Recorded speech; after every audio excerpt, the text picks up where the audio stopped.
खोट्या कागदपत्राचा वापर करून औषधाचा ठेका घेणाऱ्यावर कारवाई करा. विश्वजित जाधव यांची पोलीस अधीक्षक यांच्याकडे निवेदनाद्वारे मागणी.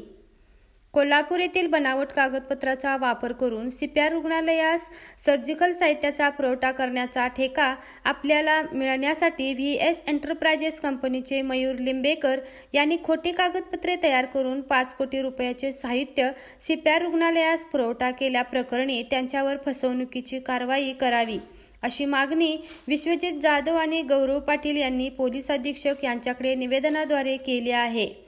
यातील मुलुंड येथील रुग्णालयाचे लेटर पॅड वापरून आपल्यालाच ठेका मिळावा यासाठी स्वतःच्या स्वार्थासाठी आणि शासनाची फसवणूक करण्याच्या दृष्टीने मनाप्रमाणे दर दाखवून पत्रव्यवहार करून दिल्लीतील कंपनीकडून खरेदी केल्याचे दाखवून 5 कोटी रुपयाचा औषधाचा ठेका घेतला.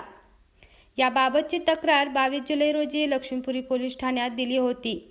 यावर कोणताच निर्णय झाला नाही. त्यामुळे बोगस दरपत्रकानुसार सीपीआर रुग्णालयाची फसवणूक केल्याप्रकरणी मयूर लिंबेकर यांच्या कंपनीसह सीपीआरच्या दोषी अधिकारी आणि कर्मचारी यांच्यावर कारवाई करण्याची मागणी केली आहे. ग्रामदेवता प्रतिनिधी मुरलीधर कांबळे सह रुपाली चव्हाण, कोल्हापूर.